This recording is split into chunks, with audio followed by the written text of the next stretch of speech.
بسم الله الرحمن الرحيم إن الله وملائكته يصلون على النبي يا أيها الذين آمنوا صلوا عليه وسلموا تسليما اللهم صل على سيدنا محمد وعلى آله وصحبه أفضل صلواتك وعدد معلوماتك وبارك وسلم.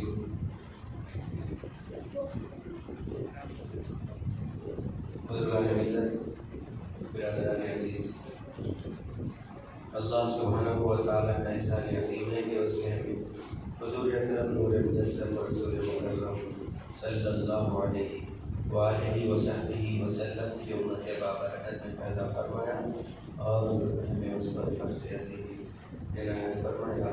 الحمدللہ علی احسانی. ماہ مبارکہ سفر المظفر اپنی کامیابیوں کے ساتھ ہمارے اوپر سایہ فکن ہے. اس مہینے کو خاص طور پر تاریخ کے اعتبار سے اللہ والوں کی یادوں سے نسبت حاصل ہے اور شاہ نگر کے علاقے کے لوگوں کے لیے تو یہ ایک نعمت اور غنیمت سے کم نہیں کہ ہم جس علاقے میں رہتے بستے ہیں وہ علاقہ ایک اللہ کے عظیم ولی حضرت شاہ راجو رحمۃ اللہ علیہ سے موصول ہے. کوئی حضرت کو یاد کرے یا نہ کرے اللہ والوں کی اس کی پرواہ نہیں، لیکن جب ہم ان کے علاقے میں رہتے ہیں، ان کے سائے سے فیضیاب ہوتے ہیں، تو پھر ہماری احسان مندی کا تقاضا ہے کہ کچھ ان کا ذکر خیر کریں، ان کی تعلیمات کو جاننے کی کوشش کریں اور اسے اپنی زندگی میں انجام دینے کی پوری کوشش کریں.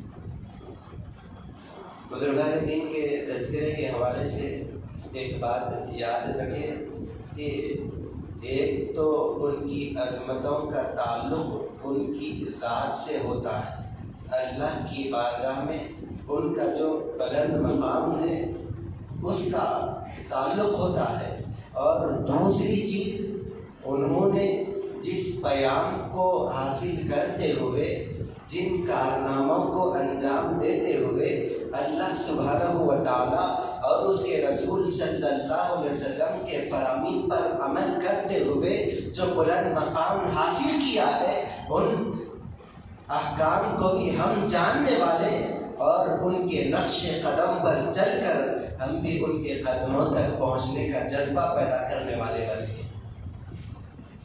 اللہ نے تو انہیں بلند مقام عطا فرمایا، خدا کی بارگاہ میں تو انہوں نے قرب کی منزلیں طے کر لی ہے. رب تبارک و تعالیٰ نے ان کے عقیدے و عمل کو قبول بھی فرمایا ہے اور اس پر انعام بھی عطا فرمایا ہے. اب جب ہم ان کے علاقے میں رہتے ہیں، ان کے ٹکڑوں پر پلتے ہیں، ان کا نام لیتے ہیں، ان کی محبتوں کو اپنے دل میں بٹھاتے ہیں، تو ہمارے لیے بھی ان کی زندگیاں یہ پیام دیتی ہے کہ آؤ، جو رب تبارک و تعالیٰ نے ہم پر انعام کی بارش فرمائی ہے اس کے کچھ چھینٹے تم اپنے اوپر بھی طاری کرتے رہو. قرآن کریم کی آیت کریمہ ہے، سورہ مائدہ میں رب تبارک و تعالیٰ ارشاد فرماتا ہے، اور اسی طرح ایک آیت کریمہ کا مفہوم قرآن کریم کی آیت سورہ نساء میں بھی ہے. اللہ رب العالمین ارشاد فرماتا ہے، اعوذ باللہ من الشیطان الرجیم، یا ایھا الذین آمنوا کونوا قوامین للہ شہداء بالقسط ولا یجرمنکم شنآن قوم علی الا تعدلوا اعدلوا هو اقرب للتقوى واتقوا اللہ ان اللہ خبیر بما تعملون. اے ایمان والو، تم اللہ کے لیے انصاف کو انجام دینے والے، انصاف کرنے والے ہو جاؤ۔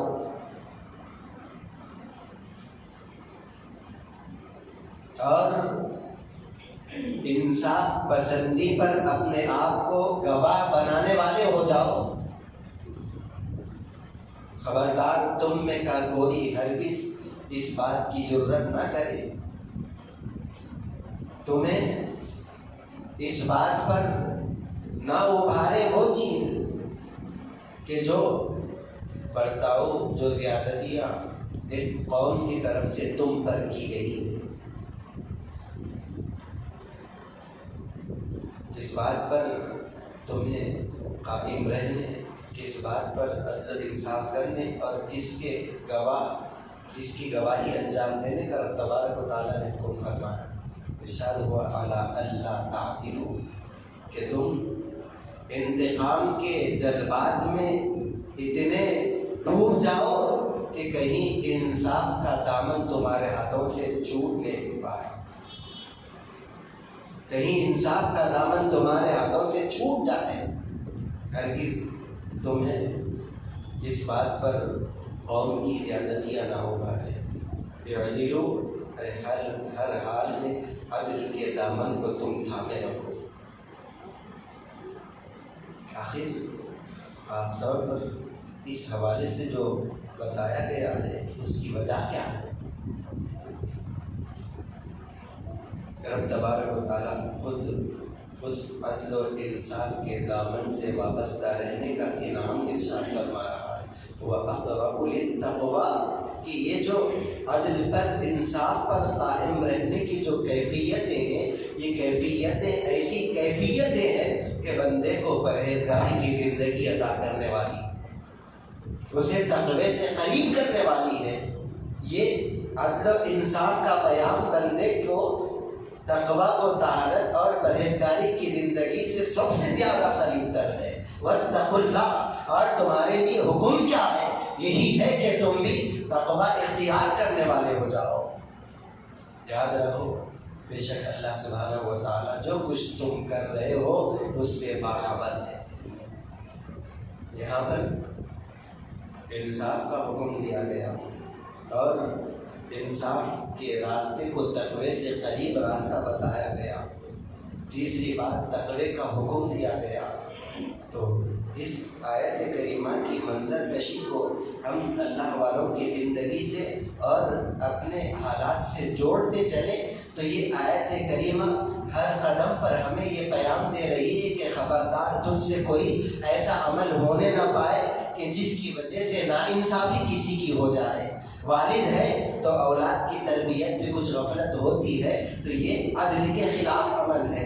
اولاد ہے، والدین کی خدمت نہیں کرتی، ان کی ضرورتوں کا خیال نہیں رکھتی تو یہ انصاف کے خلاف عمل ہے۔ تجارت کر رہے ہیں، تجارت میں اسلامی احکام کو ہم ملحوظ نہ رکھتے ہیں تو یہ ناانصافی ہے۔ ہم ملازمت کر رہے ہیں، ملازمت کے حقوق اگر صحیح طور پر انجام نہیں دے رہے ہیں تو یہ ناانصافی ہے۔ صلہ رحمی کے معاملے میں کوتاہی ہو رہی ہے تو یہ ناانصافی ہے۔ ارے خدا سے ہمارا تعلق ہو یا خدا کے بندوں سے ہمارا تعلق ہو، اس میں اگر خلل پیدا ہو جاتا ہے، اس میں اگر کمی پیدا ہو جاتی ہے تو پھر یہ ناانصافی کہلائی جاتی ہے۔ جو کوئی ناانصافی کرتا ہے تقوی کا دامن اس سے چھوٹ جاتا ہے۔ ولایت کے درجوں کو پانا تو دور کی بات، وہ تقوی کی راہ کو بھی اختیار نہیں کر سکتا۔ عام بندوں کا حال یہ ہے تو پھر اللہ والوں کی زندگی کیا ہوتی ہے؟ ان کے صوفی منش ہونے کو ہم یاد کرتے ہیں، ان کی عبادتوں کو ہم یاد کرتے ہیں، ان کی ریاضتوں کو ہم یاد کرتے ہیں، ان کے وہ تقویٰ و طہارت کی بلندیوں کو ہم یاد کرتے ہیں۔ یہ ان کے اعمال صالحہ اور اس کی قبولیت کا اعلان ہے کہ حضرت شاہ راجو رحمۃ اللہ علیہ کے وصال فرمائے ہوئے آج 350 سال مکمل ہو گئے ہیں، لیکن اس کے باوجود ان کی زندگی اور اس کے روشن نقوش ہمارے سامنے ابھی بھی تابندہ ہے، چمک رہے ہیں۔ ایک طرف ہماری زندگیاں ہیں، ہمارے معاملات ہیں، ہماری تجارتیں، ہمارے کاروبار، ہماری ملازمتیں ہیں، ہمارے شب و روز کے امور ہیں، ہمارے صلہ رحمی کے، رشتہ داریوں کے، والدین کی خدمت کے، اولاد کی تربیت کے یہ معاملات ہیں، تو دوسری طرف خدا تعالیٰ سے تعلق کی کیفیتیں ہیں۔ بزرگان دین کے تذکرے، ان کی تعلیمات ہمیں یہی پیام دیتی ہے کہ آخر ان کی زندگی میں قبولیت کا، ترقی کا راز کیا ہے۔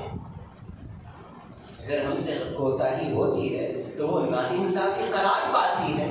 اب اس کے برعکس ہم ان کی پاکیزہ نیک زندگیوں کو دیکھیں کہ عبادت میں کبھی ان کی خلل ہونے نہیں پاتا، بزرگ کی سنتوں پر عمل کرنے میں کبھی ان سے کوتاہی ہونے نہیں پاتی۔ سنتوں، واجبات اور فرائض تو دور کی بات، اگر کوئی نفل بھی، چھوٹی سی چیز بھی، نیکی بھی ہے تو اسے بھی وہ بڑی اہمیت کے ساتھ انجام دیتے ہیں، یہاں تک کہ انہیں اپنے آپ کو مشقت میں ہی کیوں نہ ڈالنا پڑے۔ خدا تعالیٰ کے ساتھ ان کا وہ تعلق ہوتا ہے۔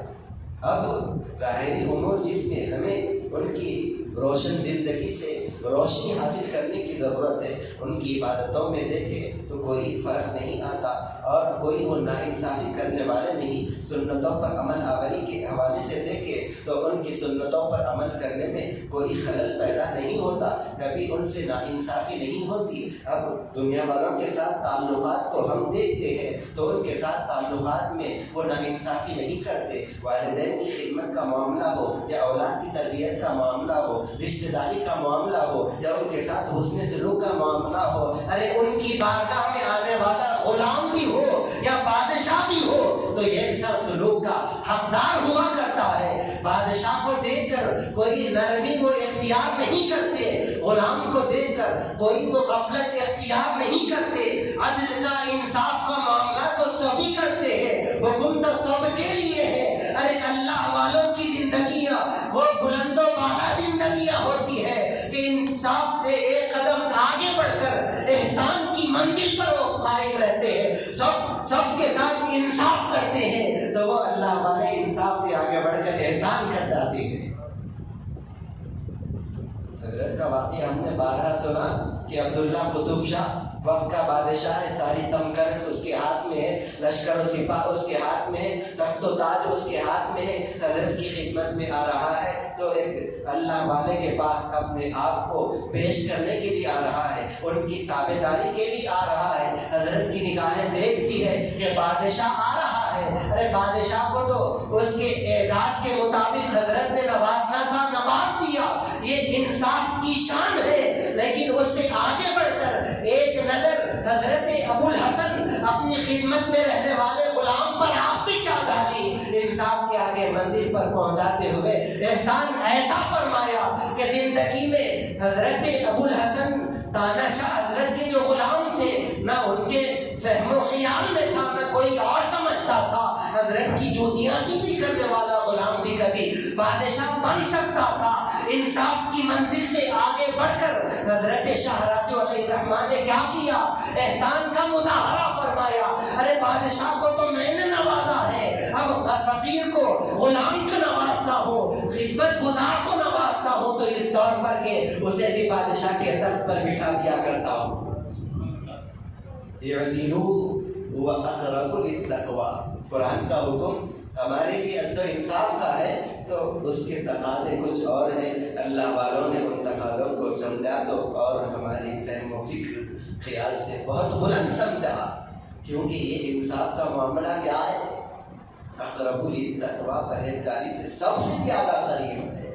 تو ان کی زندگیاں عبادت کے ساتھ، ریاضت کے ساتھ بزرگوں کا تذکرہ آتا ہے تو ان کی کرامتوں کا ہم تذکرہ کرتے ہیں۔ یقیناً ان کی کرامتیں ہمارے دل میں جو عقیدہ ایمان ہے اسے سلامت رکھنے والی، اس میں ثابت قدمی پیدا کرنے والی چیز ہے، لیکن اس کرامتوں سے پہلے اور ان کرامتوں کے ساتھ جو اللہ والوں کی پاکیزہ زندگی ہے اس کا بھی ہم ایک یوں سمجھے مشاہدہ کرتے چلے. ایک طرف ہماری زندگی ہے، ہمارے کاروبار میں، ہماری ملازمتوں میں کچھ خلل پیدا ہو سکتا ہے، لیکن اللہ والوں کی مصروفیت پہ ہم یہ تصور بھی نہیں کر سکتے. ہماری عبادتیں ناقص ہو سکتی ہے، لیکن اللہ نے ان کی عبادتوں میں وہ جذبہ عطا فرمایا تھا کہ عبادتیں جب انجام دی گئی تو باب قبولیت تک بھی پہنچتی ہے، اس کے انعامات بھی انہیں عطا کر دیے جاتے ہیں. جب ان انعامات کے حاصل کرنے کی بات آتی ہے تو وہ اپنے پاس جمع کر کے رکھتے نہیں. قرآن اعلان کر رہا ہے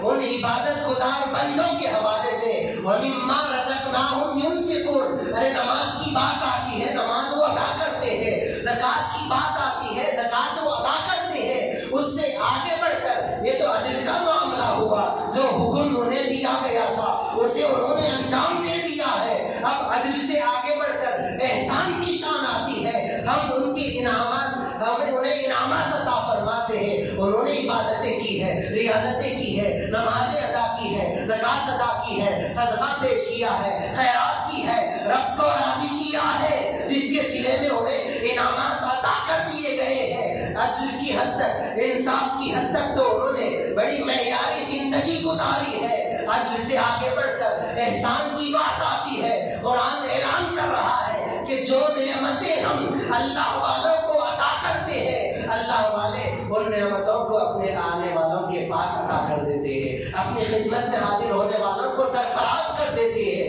یہ خدمت میں رہنے والوں کو سرفراز کرنا کیا ہے؟ یہ عدل نہیں، عدل سے آگے بڑھ کر احسان کی شان ہے. بادشاہ آتا ہے، دعاؤں کی خواہش کرتا ہے، اس کی عرضی کو آپ قبول فرماتے ہیں. خدمت گزار آ رہا ہے، بادشاہ کے ساتھ بھی آپ نے عدل کیا ہے، خدمت گزاروں کے ساتھ بھی آپ نے عدل کیا ہے. رب تبارک و تعالیٰ کی عبادت میں آپ نے کوئی خلل پیدا ہونے نہ دیا.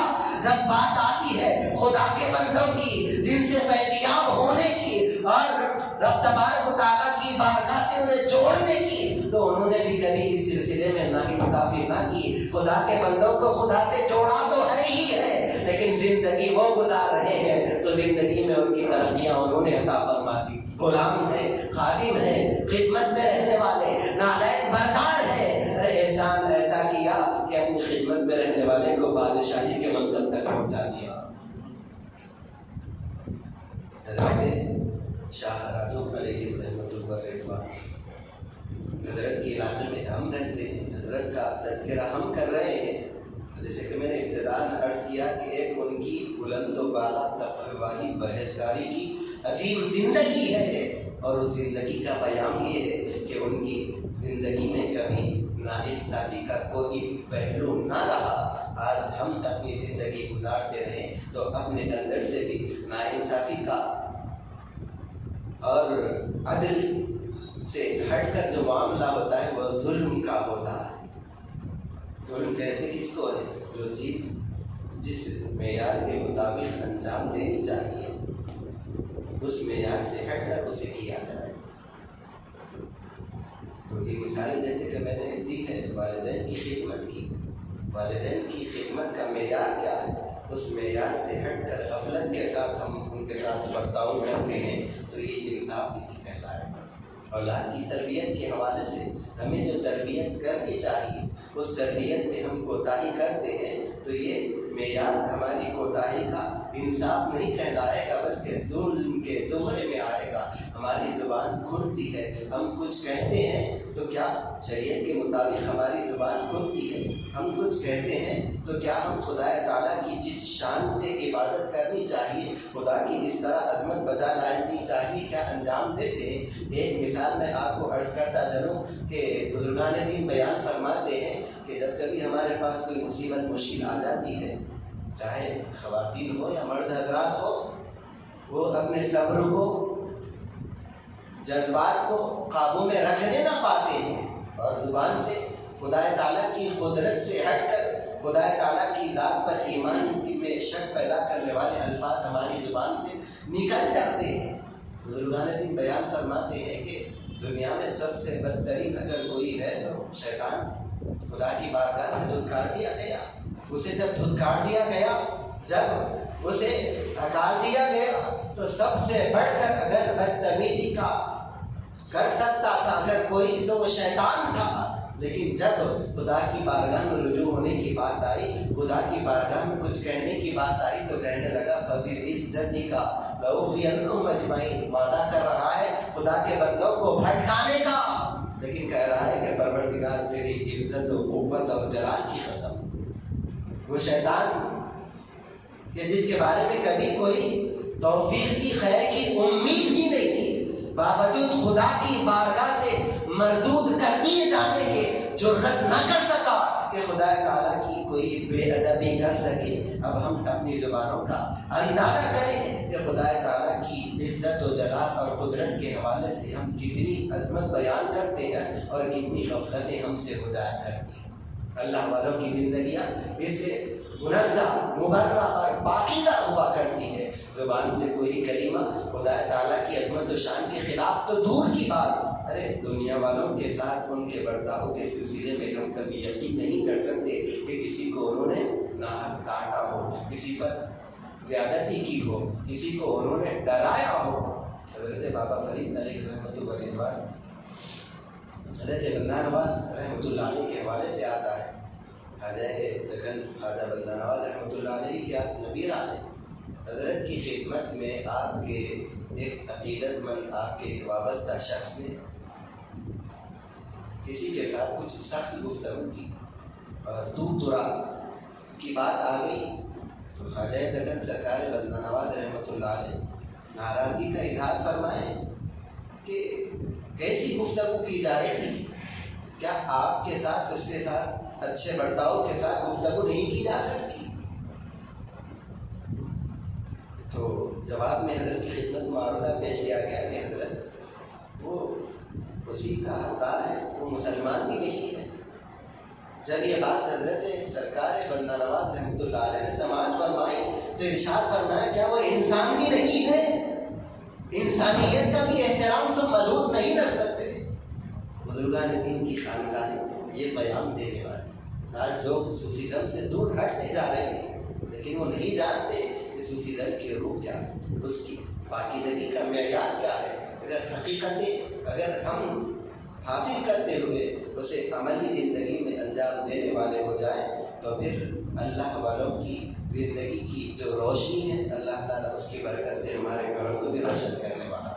قرآن کریم کی سورہ مائدہ کی آیت کریمہ میں نے تلاوت کی کہ ایک تو تقوی کا راستہ بتایا گیا، وہ انصاف عدل، دوسرے تقوی اختیار کرنے کا حکم دیا گیا۔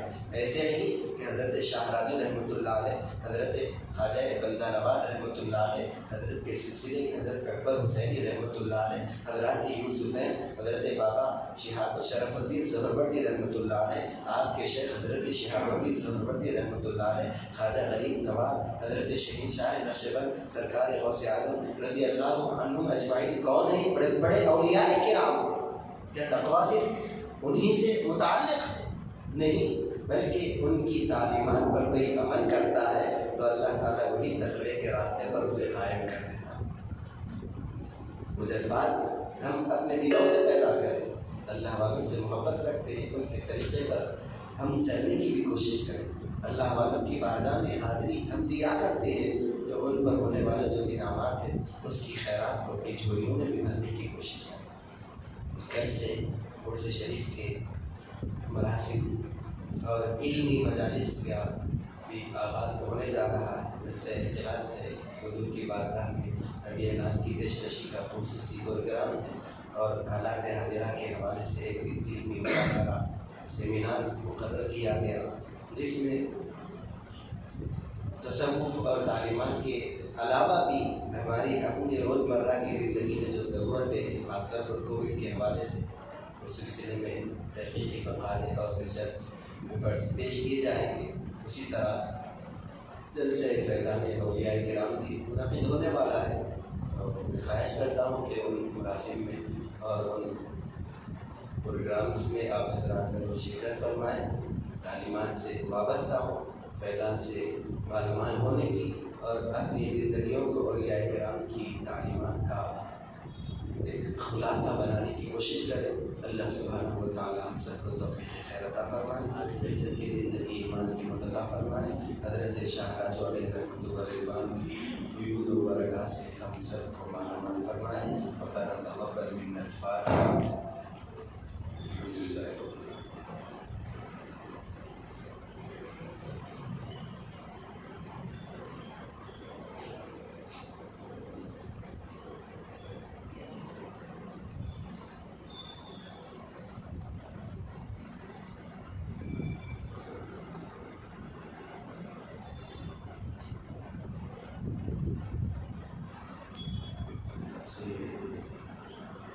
اللهم اغفر من